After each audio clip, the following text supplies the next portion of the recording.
gives me immense pleasure to launch the short documentary, The Ambient Sounds of Bamboos, captured perfectly by the lens of my friend Harpreet, which shows the mushrooming of bamboos all over the city of Ludhiana.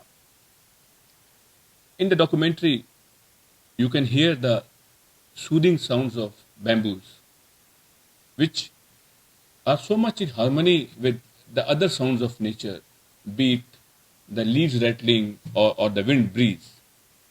And all these sounds of nature and the bamboos, they, they gel so well with the vibrant colors of nature, which we can hear and see in the documentary. The message of the documentary is to exist together, peaceful coexistence, a perfect balance between the nature and the mankind. Whenever we have tried to disturb this balance, we have suffered, be it the global warming, be it the floods. History depletes with enough examples on this. So the message is that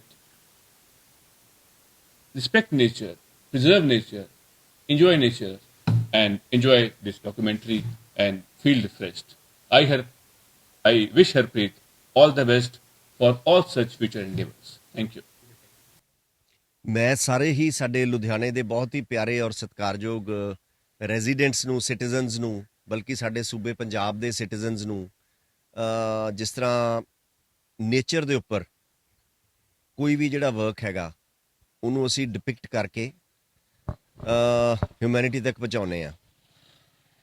ਅੱਜ ਅਸੀਂ 26 of ਮਈ 2022 ਨੂੰ ਇੱਕ ਬਹੁਤ brief ਤੇ short film ambient sound of bamboos ਵੀ ਜਿਹੜੇ bamboo plants ਹੈਗੇ ਆ ਉਹਨਾਂ ਦੀ ਜਿਹੜੀ ਕੁਦਰਤ ਵੱਲੋਂ ਜਿਹੜੀ ਸਹੀ ਮਾਇਨੇ 'ਚ ਟਰੂ ਜਿਹੜੀ ਉਹਨਾਂ ਦੀ ਸੱਚੀ ਅੰਦਰੋਂ ਆਵਾਜ਼ ਆ, ਮੈਲੋਡੀ ਜਿਹਨੂੰ ਆਪਾਂ ਕਹਿੰਦੇ, ਮਿਊਜ਼ਿਕ ਕਹਿ ਲਓ, ਉਹਨਾਂ ਦੇ ਬੋਲ ਕਹਿ ਲਓ, ਜਿਹੜੇ ਪਲਾਂਟ ਦੇ ਆ, ਉਹਨੂੰ ਮੈਂ ਬੜਾ ਸਮਾਂ ਲਾ ਕੇ ਟਾਈਮ ਟੂ ਟਾਈਮ ਕੈਪਚਰ ਕੀਤਾ। ਕਿਉਂਕਿ ਜਿਹੜੇ ਬੈਂਬੂਜ਼ ਹੈਗੇ ਆ ਇਹਨੂੰ ਅੱਜ ਵਰਲਡ ਵਾਈਡ ਗਲੋਬਲੀ ਇਹ ਪਲਾਂਟ ਦੀ ਬੜੀ ਅਹਿਮੀਅਤ ਹੈਗੀ ਆ। ਉਹ ਇਸ ਕਰਕੇ ਆ, ਕੁਛ ਇਹਨੂੰ ਲੱਕੀ ਸਮਝਦੇ ਆ, ਕਈ ਆਪਣੇ ਘਰਾਂ ਦੀ ਐਂਟਰੈਂਸ 'ਤੇ ਰੱਖਦੇ ਆ, ਕਈ ਇਹਨਾਂ ਨੂੰ ਆਫਿਸਿਸ 'ਚ ਰੱਖਦੇ, ਆਪਣੇ ਬਿਜ਼ਨਸ ਸੈਂਟਰਸ ਦੇ ਵਿੱਚ ਰੱਖਦੇ ਹੈਗੇ ਆ। ਈਵਨ ਐਜੂਕੇਸ਼ਨਲ ਇੰਸਟੀਟਿਊਸ਼ਨਸ ਵੀ ਇਹਨੂੰ ਬੜਾ ਪ੍ਰੋਮੀਨੈਂਟ ਕਰਦੀਆਂ ਨੇ। ਔਰ ਬੈਂਬੂਜ਼ ਦਾ ਤੁਸੀਂ ਦੇਖੋਗੇ ਕਮਰਸ਼ੀਅਲ ਸੈਂਟਰਸ ਦੇ ਵਿੱਚ ਗਰੀਨਰੀ ਬੜੀ ਗਰੋਥ ਲਈ ਲਾਇਆ ਜਾਂਦਾ ਹੈ। ਬਟ ਸਹੀ ਮਾਇਨੇ ਦੇ ਵਿੱਚ ਕਿੰਨੇ ਕੁ ਜਣੇ ਨੇ ਜਿਹੜੇ ਸਮਾਂ ਕੱਢ ਕੇ ਬੈਂਬੂਜ਼ ਨਾਲ ਗੱਲਾਂ ਕਰਦੇ ਨੇ? ਇਹ ਕੁਦਰਤ ਬੜੀ ਬੇਅੰਤ ਹੈ। ਪਰਮਾਤਮਾ ਨੇ ਸਮੁੱਚੀ ਮਨੁੱਖਤਾ ਨੂੰ ਜਿਹੜੀ ਇੱਕ ਨੇਚਰ, ਇੱਕ ਕੁਦਰਤ ਦਾ ਇੱਕ ਵੱਡਾ ਤੋਹਫਾ ਕੁਦਰਤ ਨੇ ਮਨੁੱਖਤਾ ਨੂੰ ਦਿੱਤਾ, ਮਨੁੱਖਤਾ ਹਾਲੇ ਵੀ ਉਸ ਨੂੰ ਅਪਣਾ ਨਹੀਂ ਰਹੀ। ਤੁਸੀਂ ਕੁਦਰਤ ਨਾਲ ਗੱਲਾਂ ਕਰੋ, ਇਹ ਕੁਦਰਤ ਹੈ, ਬਲਿਹਾਰੀ ਕੁਦਰਤ। ਤੁਸੀਂ ਕੁਦਰਤ ਨਾਲ ਗੱਲਾਂ ਕਰੋ, ਤੁਹਾਨੂੰ ਮਹਿਸੂਸ ਹੋਏਗਾ ਵੀ ਕੁਦਰਤ ਤੁਹਾਨੂੰ ਅਪਣਾਏਗੀ। ਔਰ ਕੁਦਰਤ ਤੁਹਾਨੂੰ ਇੰਨਾ ਕੁ ਕੁਛ ਦਿੰਦੀ ਹੈ, ਉਹਨੂੰ ਝੋਲੀ 'ਚ ਆਪਣੇ ਐਕਸੈਪਟ ਕਰੋ।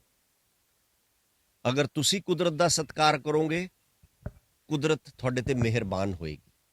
ਸੋ ਜਿਹੜੀ ਇਹ ਐਂਬੀਐਂਟ ਸਾਊਂਡ ਆਫ ਬੈਂਬੂਜ਼ ਇੱਕ ਸ਼ਾਰਟ ਡਾਕੂਮੈਂਟਰੀ ਫਿਲਮ ਜਿਹੜੀ ਅੱਜ ਲੁਧਿਆਣਾ ਸ਼ਹਿਰ ਵਿੱਚ GST Bhawan Ludhiana, commissioner doctor Hardeep Batra IRS, ਉਹਨਾਂ ਨੇ GST ਭਵਨ 'ਚੋਂ ਇਸ ਨੂੰ ਸਮੁੱਚੇ ਵਰਲਡ ਲਈ ਔਨਲਾਈਨ ਰਿਲੀਜ਼ ਕੀਤਾ।